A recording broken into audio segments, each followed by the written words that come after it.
Hello friends, welcome back to my channel. இன்றைக்கி நம்ம இந்த வீடியோ vlog மாதிரி எடுத்திருக்கோம். வீடியோக்குள்ளே போகலாமா?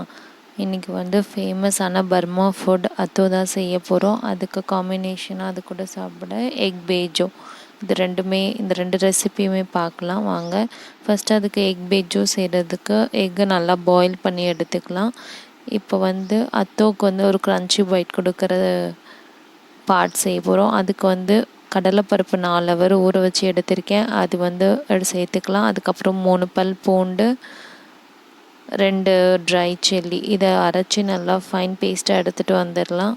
அரைச்சி இந்த மாதிரி எடுத்துகிட்டு வந்துடுங்க. அதை ஒரு பவுலுக்கு ட்ரான்ஸ்ஃபர் பண்ணிவிட்டு 3 டேபிள் ஸ்பூன் அரிசி மாவு, தேவையான அளவு உப்பு, நம்ம அரைச்ச விழுது எல்லாத்தையும் சேர்த்து நல்லா மிக்ஸ் பண்ணி எடுத்துக்கோங்க. கொஞ்சம் இந்த பதத்தில் இருக்கணும். ஸோ இந்த கன்சிஸ்டன்சியில் இருந்தால் நம்மளுக்கு நல்லா கிறிஸ்பியாக கிடைக்கும்.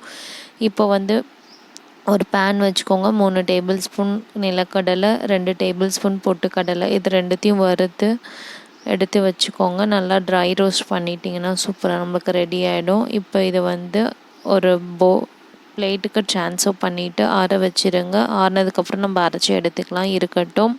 சேர்த்து ஆயிலை ஹீட் பண்ணி எடுத்துக்கோங்க. அப்போ தான் நம்ம அது உள்ளே சேர்க்கும் போது நல்லா ஃபுல்லாக வெந்து வரும். ஆயில் ஹீட் ஆகிற டைமில் நம்ம இதை அரைச்சி எடுத்துகிட்டு வந்துடலாம். எக்கும் வெந்தாச்சு. இப்போ எடுத்து வச்சிடலாம். இங்கே பாருங்கள், இந்த பேட்டர் அப்படியே எடுத்து உள்ளே எண்ணெயில் ஹாட்டாக இருக்கணும். அப்படியே ஊற்றிட்டிங்கன்னா சூப்பராக ரெடி ஆகிடும். அது நல்லா கிறிஸ்பியாக வரும். ஒன் சைடு வெந்ததுக்கப்புறம் திருப்பி போட்டுருங்க. இப்போ பாருங்கள், 2 சைடும் நல்லா குக் ஆகிடுச்சு. இது நல்லா சாஃப்டாக நம்மளுக்கு நல்லா க்ரன்ச்சியாக இருக்கும்.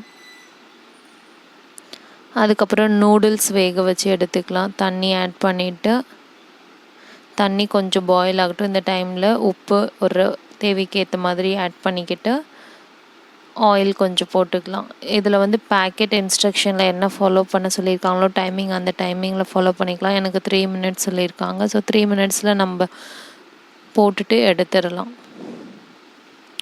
குக்கிங் டைம் அதுலேயே நம்மளுக்கு கொடுத்துருப்பாங்க. ஸோ யார் எப்படி நூடுல்ஸ் வச்சுருக்கீங்களோ அதுக்கேற்ற மாதிரி நீங்கள் டைமிங் பார்த்து எடுத்துருங்க. இப்போ ஒரு 2 மினிட்ஸ் ஆச்சு, குக் ஆகிடுச்சு. இன்னொரு 1 மினிட்டில் நம்ம வடிகட்டி எடுத்துடலாம். இப்போ ஆனியனை நல்லா கோல்டன் ப்ரௌனாக வதக்கணும். இதுக்கு 2 ஆனியன் நீளமாக கட் பண்ணி அந்த ஆயிலே அப்படியே ஃப்ரை பண்ணி எடுத்திருக்கேன். நூடுல்ஸையும் நம்ம ஸ்ட்ரெயின் பண்ணி எடுத்துடலாம்.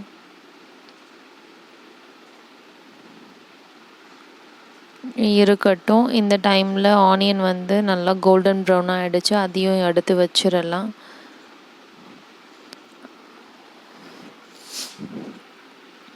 அதுக்கப்புறம் கார்லிக் ஒரு 6லேருந்து 7 பல் பூண்டு நல்லா தூளை உரிச்சிட்டு சின்ன சின்னதாக ஃபைனாக கட் பண்ணி எடுத்திருக்கேன். அதையும் நம்ம ஆட் பண்ணிக்கலாம். ஆயிலை நல்லா வதக்கி எடுத்து வச்சுக்கோங்க. இப்போ எல்லாமே பேஸ் ரெடி பண்ணியாச்சு. இப்போ உப்பு போட்டுட்டு அந்த தண்ணி சால்ட் வாட்டர் தேவைப்படும் அந்த எக் பேஜோக்கு. ஸோ அதையும் எடுத்து வச்சிடலாம். இதெல்லாம் தான் இன்க்ரீடியன்ட்ஸு. இப்போ ஒரு பவுல் வச்சுக்கோங்க. ஒரு ஹேண்ட் ஃபுல்லாக ஒரு 2 கை அளவுக்கு நம்ம நூடுல்ஸ் சேர்த்துக்கலாம். அதுக்கப்புறம் கட் பண்ணி வச்சுருக்கிற முட்டைகோஸ் ஒரு கை அளவுக்கு சேர்த்துக்கோங்க. இது கட் பண்ணிவிட்டு நீங்கள் அலசி எடுத்திங்கன்னா அந்த ஸ்மெல் வராது. அதுக்கப்புறம் ஃப்ரெஷ் ஆனியன் கொஞ்சம் எடுத்து போட்டுக்கோங்க. அப்புறம் ஃப்ரைட் ஆனியன் அதுவும் ஒரு கை அளவுக்கு போட்டுக்கலாம். இப்போ நம்ம பொடி பண்ணி வச்ச நிலக்கடலை பொட்டுக்கடலை பவுடர் அது ஒரு 2 டேபிள் ஸ்பூன் அளவுக்கு ஆட் பண்ணிக்கோங்க. நம்ம செஞ்சு வச்சோம்ல ஓட்டடை மாதிரி, அதையும் ஆட் பண்ணிக்கலாம். இது ஒரு க்ரன்ச்சி பைட் கொடுக்கும். நம்ம சாப்பிட்றப்ப நல்லா டேஸ்ட்டாக இருக்கும். அதுக்கப்புறம் உங்களுக்கு சீசனிங்க்கு நம்ம பெப்பர் ஆட் பண்ணிக்கலாம் 1 டேபிள் ஸ்பூன். அதுக்கப்புறம் நம்ம பொரிச்சு வச்ச ஆயிலோடு இருக்கிற கார்லிக் அதையும் ஆட் பண்ணிக்கலாம். காரத்துக்கு ஏற்ற மாதிரி கொஞ்சம் சில்லி பவுடர். இப்போ எல்லாத்தையும் ஒன்றா சேர்த்து நல்லா மிக்ஸ் பண்ணி எடுத்துக்கலாம். ஆல்ரெடி உப்பு போட்டோம், பத்தலைன்னா நீங்கள் எக்ஸ்ட்ரா கூட ஆட் பண்ணிக்கலாம். இப்போ எல்லாத்தையும் நல்லா மிக்ஸ் பண்ணி எடுத்துருங்க. இந்த மாதிரி மிக்ஸ் பண்ணிட்டிங்கன்னா நம்மளுக்கு சூப்பராக ரெடி ஆகிடும். ஸோ அத்தோ ரெடி ஆகிடுச்சு. ஈஸியான எம்மியான அத்தோ ரெடி. அதுக்கப்புறம் நம்ம வந்து எக் பேஜோ செய்யலாம். அதுக்கு வந்து வேக வச்சோம்ல, அந்த எக்கில் வந்து சென்டராக ஒரு கட் கொடுங்க. கட் கொடுத்துட்டு அதில் வந்து சால்ட் வாட்டர் ஆட் பண்ணிக்கோங்க கொஞ்சம். அதுக்கப்புறம் நம்மளோட ஃப்ரைட் ஆனியன்ஸ்,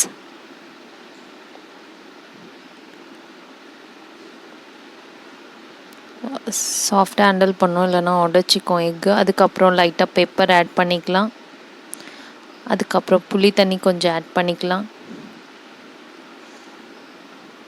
அது மேலே ஃப்ரெஷ் கேபேஜ் கொஞ்சம் ஆட் பண்ணிக்கலாம். எதுலேயுமே ஒரு க்ரன்ச் இருந்தால் நல்லாயிருக்கும்ல. ஸோ ஃப்ரெஷ் கேபேஜ் ஆட் பண்ணிவிட்டு கொஞ்சமாக சில்லி பவுடர் ஆட் பண்ணிக்கோங்க ஸ்பைஸ்க்கு ஏற்ற மாதிரி. அதுக்கப்புறம் நம்ம பொரிச்சு வச்ச கார்லிக் ஆயில் அதையும் ஆட் பண்ணிக்கலாம். இது மேலே லைட்டாக கொரியாண்டர் வச்சு சர்வ் பண்ணிங்கன்னா சூப்பரான எக் பேஜோ தயார். நீங்களும் ட்ரை பண்ணிட்டு கண்டிப்பாக கமெண்ட் பண்ணுங்கள். தேங்க்யூ ஃபார் வாட்சிங் ஃப்ரெண்ட்ஸ். பாய்.